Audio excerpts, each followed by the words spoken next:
Hello, and welcome to The Thin Blue Mind. Each week we will be looking at current policing issues and topics within the UK. Our regular panel consists of Steve Bradshaw, who is a TV and theatre actor, Richard Horton, author, and me, Dave Thomas, broadcaster. What we all have in common is over 80 years of combined police service. Now retired, we will be providing opinion and insights from the unique position of having been there and done it. Steve spent the majority of his service on firearms before being promoted to inspector, where he was a force incident manager. Richard was a career detective before going back into uniform as a response sergeant. Myself, I spent the majority of my service on the roads policing unit before going into CID and child protection. You may not agree with everything we say, but we will make you think. The Thin Blue Mind with Bradshaw, Horton and Thomas. Policing insights and opinion.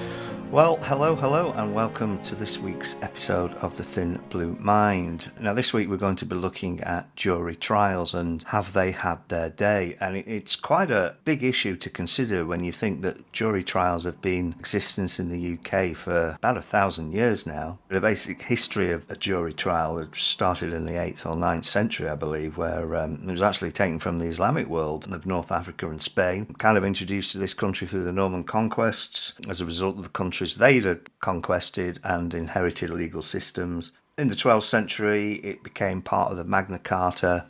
So it really is enshrined in British history and law. And today we're going to be looking at whether is there now time for a change, perhaps with some of the cases that are prosecuted in the English courts, and whether the jury is fit for purpose. So before we look into various issues surrounding jury trials, what do we all think? I think it's the best of quite a lot of bad systems that you can have. There are faults with jury trials, I'm sure we'll go into, but it seems a reasonable way of having people look at the evidence, assess the evidence, and decide whether the state's proved its case beyond a reasonable doubt, or so the jury are sure of the guilt of the defendant. It's the best of a bad lot. I'd like someone to show me the alternative of a 12-person jury trial. I personally think there should be a threshold level of complex cases, the intricacies of certain electronic frauds or something which is very, very heavy forensically maybe. I don't just mean run-of-the-mill, where there needs to be a pool of, quote, experts. Define where that threshold is, I would say, for an expert who would then be called upon to judge that case. Not necessarily the expertise in whatever field they are in, because that would lead them to have some kind of bias maybe, but have a pool of experts in a field who could understand the elements. But we should not get rid of the jury system, is my point of view. I've been an expert in the field of computer forensics. The job trained me up to the level where I could give that evidence at court. Part of the trick of giving evidence as an expert is putting the facts forward in a way that the jury can understand it. If you're talking about how hard disk drives work, what's the process of something being recorded onto a CD or a DVD, what's left in memory, that sort of complicated stuff, you have to be able to reduce it to something that's still factually accurate, but which a jury can assimilate and understand. You make a very good, valid point there, and it is the prosecution's and defence's duty to break that techno-gabble down to something which is legible. But I think there's sometimes when you can break something down to layman's terms and people just still won't understand it. And I think that's where we get issues, don't we? And then it comes down to personalities rather than the facts. Certainly with something like cell sighting, that is pretty hard to get across to a jury sometimes when the different masts have got different coverage areas and what can affect the coverage areas and what cell sighting surveys are and how they work. It's tricky stuff, and sometimes I've seen a jury not just quite get their heads around that sometimes at court. Well, Steve, I know you mentioned earlier that you'd like to see, well, what's the alternative to a jury trial? Certainly there's many other countries that do progress trials with just a judge. I think the most famous one I can think of was in South Africa. I can't remember his name, Oscar somebody. Pistorius. Yes, that's him, a double amputee who shot his wife, believing her to be an intruder, and certainly that case was overseen by a single judge. But again, I mean, that has issues itself, doesn't it? I mean, we're not talking about 12 people, we're talking about one person now, and can we trust that judge to look at the evidence objectively without bringing anything in from outside, I suppose? We have been down that road before in the UK, the Diplock courts in Northern Ireland, where you had a judge sitting because there were issues with getting juries, particularly in terrorist cases, to sit and to hear the evidence. So we ended up with judges doing the deciding as well as the judging. My view on that is no. Less people that you have, even going down to one person, it goes against everything that the justice system stands for, I think, because that one person is not only open to appeals after appeals after appeals because people will question his subjectivity,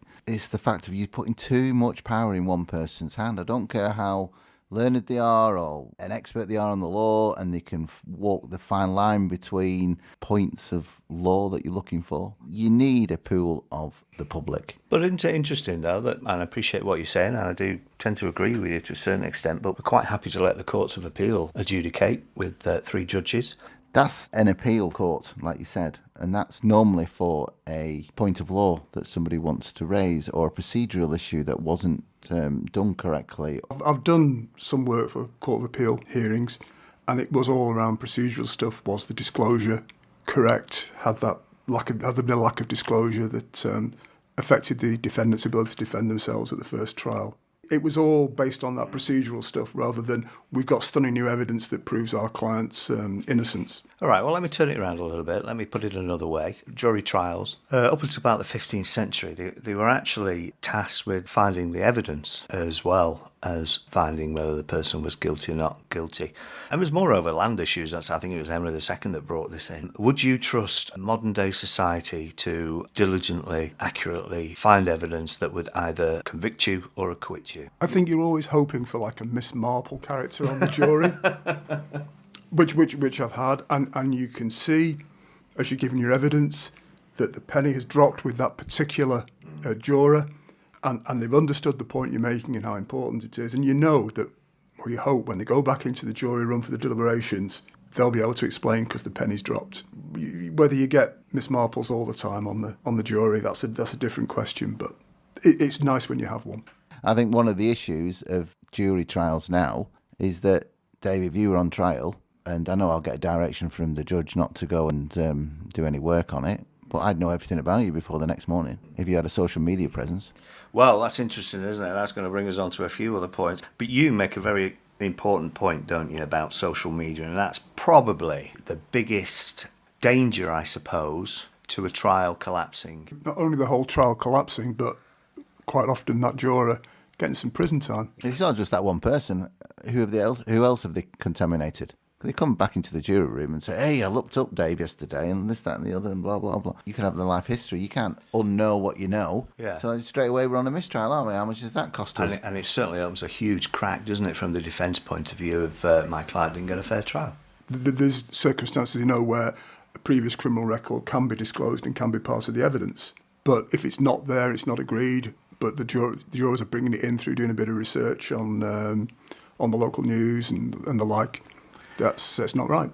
It's adapting, isn't it? I think the whole model of having 12 good men and women to try their peers, I think, is the fixed element of all this. And I think that it needs to adapt to the 21st century, whether that be accessibility through social media and through the internet and through Google, whatever site you can find lots and lots of detail about somebody, or also adapting to the complex nature of cases as well. People's expectations of forensic evidence, for example.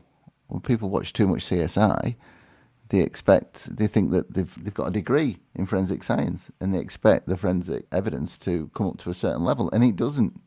Well, you mentioned the 21st century bringing the process up, and we keep talking about it, don't we, that in the various podcasts we do about a generational thing and, how our generation views life and morals and judgments perhaps a little differently to the current generation and the previous generation to ours similarly. And I'm just wondering, and maybe I'm being a bit unfair to the modern generation, but I do seem to think that emotions and politics are being brought into the jury room. One benefit of having a jury that's chosen from society is, as society changes, as the views in society change as to what is criminally culpable and what is not, you can find that sometimes a jury will be in advance of the law or doing jury nullification, which is where they, despite the evidence, they find her not guilty, for example. We're talking about the case in Bristol where the Colston statue got toppled into the docks at Bristol, and there was, I think, a prosecution for criminal damage. They were found not guilty. It wasn't quite jury nullification, but the barristers appearing for them told a particular story, gave a particular narrative, set out a particular case, and the jury believed that particular case, that defence that they were raising, and found them not guilty. It's deciding on points that, one, are not in evidence, and two, are not crucial to the points to prove. Which is perhaps why some barristers earn more money than others. At the end of it, you're in before the court and you're telling a tale. You're giving a narrative on behalf of your client. It can be that having a barrister who's articulate and can sell that to a jury, that's probably worth the extra money. That's perhaps where jury system's not so good, because it's susceptible to being told a narrative. It's susceptible to being entertained, to having sympathies. But it's the court's responsibility to bring that jury back to the points to prove and say, if you find A, B, C, D, E equals guilty, not whether you like them or not, or not whether, they object to slavery or this, like we all do, but we don't take it in our hands to start toppling statues, do we? The points to prove for criminal damage are quite clear, and the defences for criminal damage are quite clear, and I think other factors get brought in through a very creative and articulate barrister, which have nothing to do with it. So perhaps you then have the safety of the judge or somebody else who can bring the jury back to the points to prove. A plus B plus C equals guilty. Well, it's interesting you say, isn't it, about evidence presented. And I know back in 2013, I think it was, that Chris Huhne, the then MP, Liberal MP, I think it was, and his wife, Vicky Price, went on trial for perverting the course of justice. She took the rap for his speeding points, basically. So a rather minor offence, but the subsequent offence they committed to try and get out of that was very serious. Perverting the course of justice is basically sticking two fingers up to the courts, and they really don't like that. But it was interesting that the jury initially found Miss Price not guilty. She had a retrial and was eventually found. And it transpired that the jury asked 10 questions during that trial of the judge, and which showed a staggering lack of understanding of the case. And there was an article in the Telegraph, and it goes on to say, it said they were flummoxed by issues that had been made extremely clear in the trial, particularly when it came to the definition of reasonable doubt, and the fact that the jury couldn't consider matters that weren't raised in court. Now, I've had personal experience of this.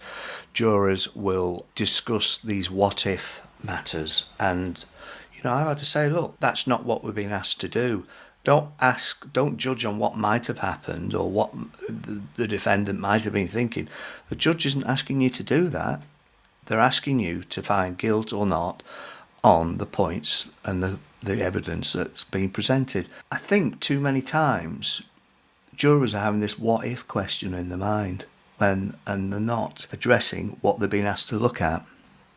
I think there's probably always been the what-if questions in jury rooms.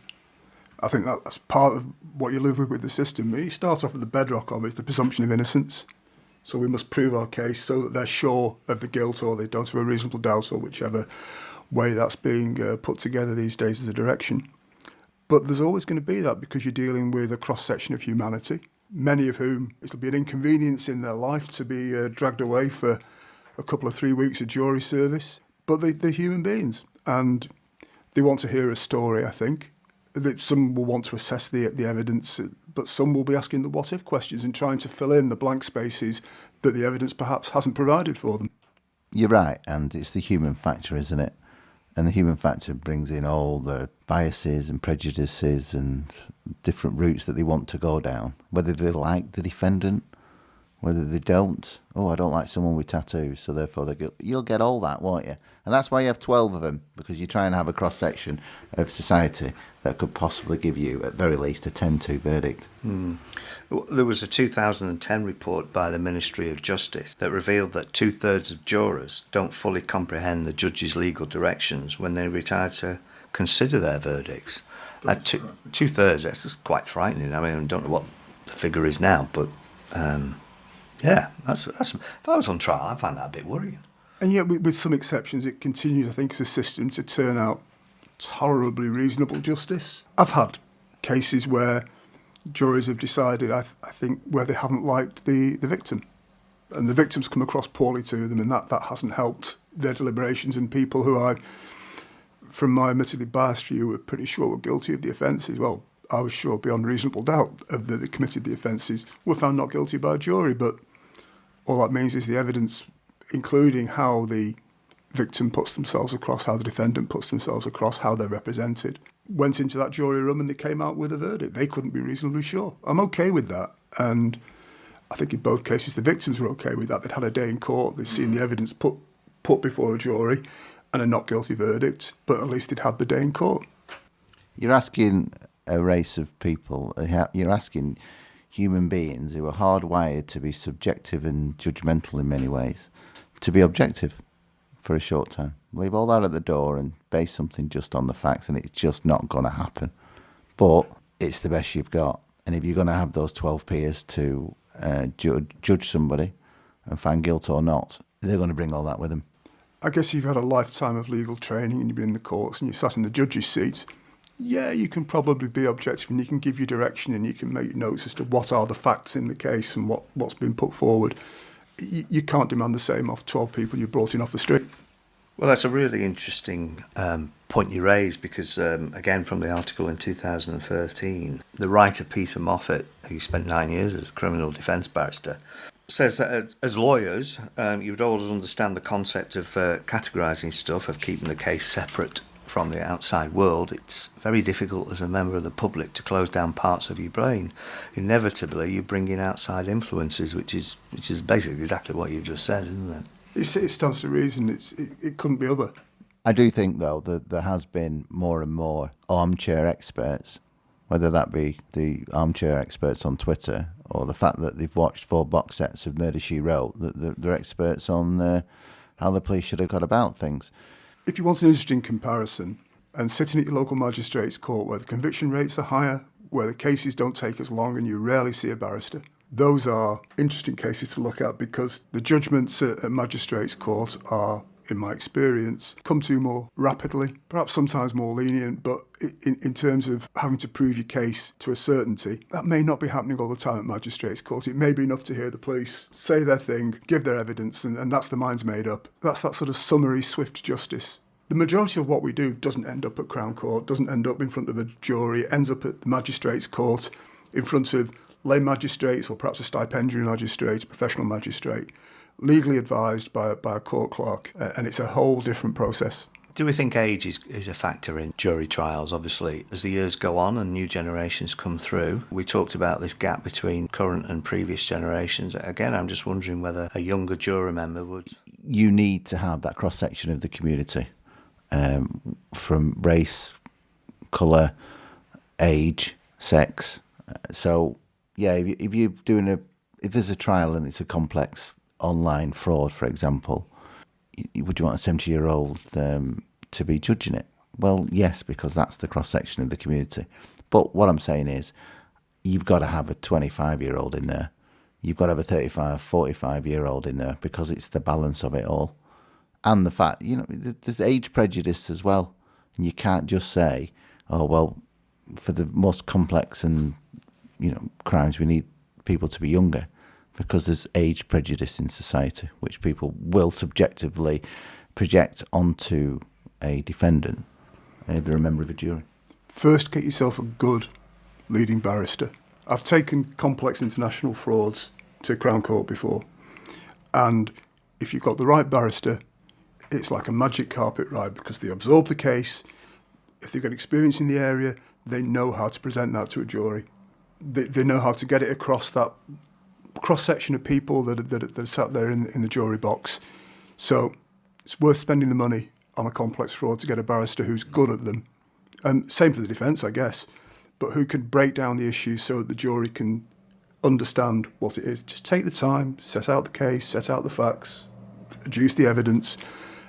It's really important. And it gets me back to there's reasons why some barristers are paid more than others.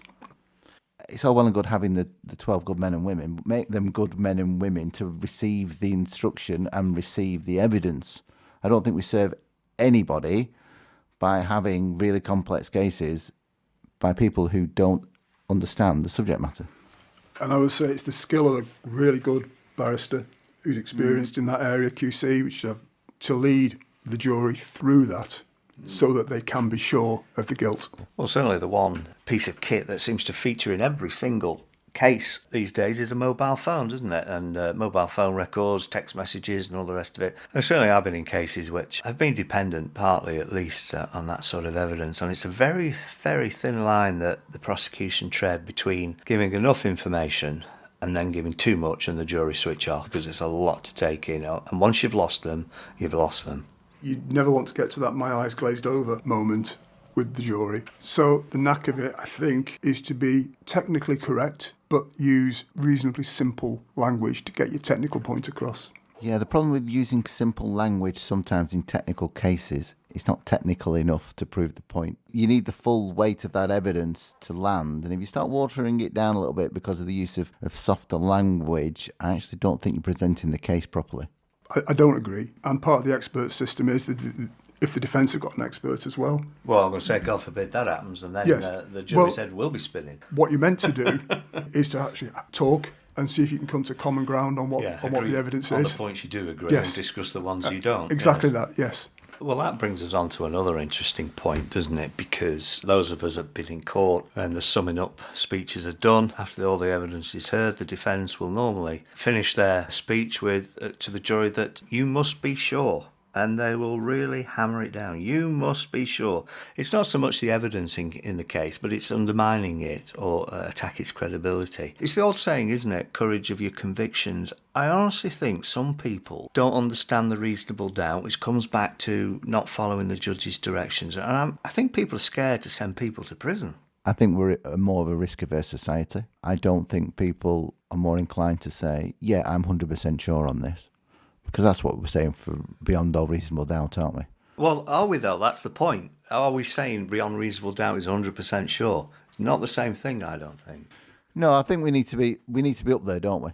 We need to beyond all reasonable doubt, as in, well, an alien didn't come and land a saucer and take someone away. Reasonable doubt. Well, I suppose a good analogy is the fingerprint, isn't it? The fingerprint, there is nobody else in the world that has a fingerprint, but a DNA hit, even if it's a 1 to 1 billion chance hit, is still not 100% accurate, whereas a fingerprint is. Now, somebody's mentioned a bit of a halfway house, perhaps, from what we're discussing, is maybe make the judge party to the jury's deliberations. For anybody that hasn't been to court, it may surprise you to know that the only people that know what goes on in the jury room are the jury. Nobody else knows, and nobody will ever know. I think that's an idea right up there with allowing investigating officers to be present at private consultations. It's just not a good idea. If the jury want to know something, they can send out a note and ask the judge. And, I think in the Vicky Price case, there was, 10 or a dozen different notes came out from the jury asking for clarification and explanation from the learned judge. And then what does the judge do? If they're listening and things are, a decision on guilty's been made and the judge isn't sure about it, or a not guilty's been made and the judge isn't sure about it because they've listened, there must be some certainty and finality in appearing before a court. You've got the presumption of innocence. The whole idea of a trial is if you're found not guilty, that's it. Unless some staggering new evidence comes in, that's it, you're over and done. You can't have 12 people being led by a judge in the room, because straight away those 12 people are just going to look at the judge and go, well, what do you think? What is guilty the right answer? No guilty. He or she will just lead the jury. That jury room needs to be just them. I wasn't suggesting that they were actually physically in the room, but maybe party to the reasonings behind some of the questions that they asked. But, well, there's that old saying, isn't there? It's better that a guilty man walks free than an innocent man goes to jail. It's a topic that has exercised legal brains for years now, and I'm sure will continue to do so. But I've been playing devil's advocate today, to be honest with you. I'm pretty much like Steve and Richard, only because they're looking at me really sternly and I'm frightened.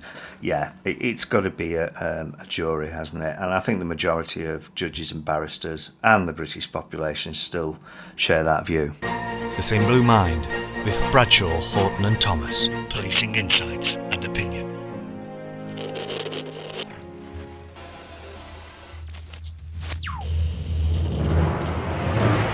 This is Radio Nightjack and the Thin Blue Mind podcast. This is Radio Nightjack, broadcasting from a comfortable location in rural East Lancashire. I was sat in the bakery this morning, and my thoughts ran to the piece of police reform that I detest most of everything that's been done to policing over the last decade or so.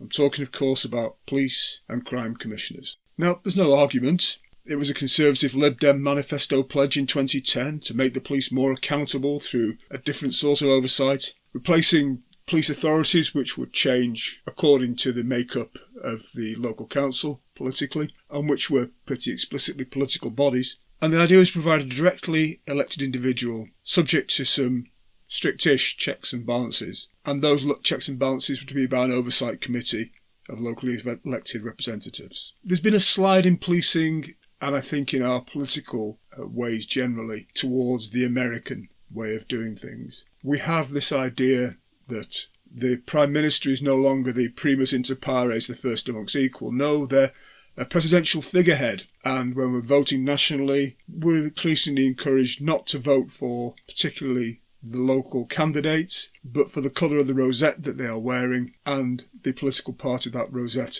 represents. It's sad. It's a diminishment of our democracy, I think. And part of entrenching this idea into our body politic, I think, has been the Police and Crime Commissioner, a locally elected representative who will have a large amount of power over the financing and the direction of policing within the constabulary that they cover. It was explicitly said at the time that it would allow the Home Office to withdraw from day-to-day policing matters. Well, we've seen how that's worked out recently with the Met. We've ended up with such a big policing body, such a big organisation, under the purview of the Mayor of London, because, of course, they decided to go further down the American way of doing things and have locally elected mayors with actual strong political power within their area, just like America. And that mayor would also be effectively responsible for the Police and Crime Commissioner duties in their area, if they wanted to take those on. So we've ended up with Police and Crime Commissioners. We've ended up with a very, very strong person in policing in the local landscape. There are fewer and fewer of them that are independent as the years go by. There are fewer and fewer of them that actually enjoy a strong mandate. Turnout for Police and Crime Commissioner elections, despite efforts to make it more popular, to get more voters to vote for it, are low. Really, really low. So you have somebody with a lot of power and not a lot of mandate from the public. So what do they get to do, these American-style police commissioners? You know, I'm thinking, you've got the police, you've got Commissioner Gordon, you're just probably short of Batman. Anyway, they make an annual report on their progress. They're meant to hold chief constables to account for delivery of a policing plan which has to be drawn up by the police and crime commissioner. So they've got to produce a police and crime plan every year. They hold the police fund. They have the power to appoint, suspend or dismiss chief constables. On the other hand, they're not meant to fetter the operational independence of police constables, but the police chief constable is meant to be dealing with somebody who can appoint, suspend or dismiss them. That's a pretty big stick to have in your hand. They're meant to secure and maintain efficient and effective police forces in their areas. Well, when we look at what's been happening with the number of forces going into special measures, the number of forces that have recently been shown as being inadequate in various areas by inspection, you could make a strong argument that in quite a lot of areas they have not secured or maintained efficient or effective police forces. They also do a thing called setting the local precept. The local precept is part of the council tax that goes to pay for council services. It's that part of it which goes towards policing. And there's an amount that they can apply to have the precept raised by. And in times of austerity, some have gone to raise the local precept and try to keep policing afloat by increasing the council tax, and some have not. Because it puts the responsibility for funding, which has largely been central in our system. Funding of policing has largely been central in our system. And if there's a lack of funding, it can be pointed, well, that's a local issue. That's an issue for the Police and Crime Commissioner. They hold the police fund, they set the local precept. Nothing to do with central government gov. It's a local problem. But again, we know after 10 years of austerity, that's not really how it works. So much of that funding comes centrally. The funding formula is massively tricky and complex. It's meant to be being redrawn and resorted, but that's no sign of that happening anytime soon. So they start off with an uneven playing field. Some have got a very good funding settlement, some not so good. That's now their responsibility, nothing to do with the Home Office. So they have this weak mandate. They don't do very popularly in the elections. It got to the point where in 2014, the Lib Dems said that they would probably scrap the system if they had their time over again. And like I say again, they've been replaced in some places by the elected mayor, Greater Manchester, the Met, West Yorkshire. They all have a mayor who acts as the Police and Crime Commissioner. If you want to give yourself a treat, see if you can track down a Channel 4 programme which followed one of the first PCCs, Anne Barnes, in 2014 as she took over in Kent. Just to show what can happen with the Police and Crime Commissioner, she took over direct control of the local police comms. She had a policing model which she described as the policing onion, which she wanted Kent to work to. The Fly on the Wall documentary made it clear she didn't really properly understand the policing onion, which was a shame. She ended up apologising for how she appeared on this Fly on the Wall documentary. But I think the killer was before the election. She called Police and Crime Commissioners a willful waste of money that will inevitably lead to confrontational government. And in that, I think she was right.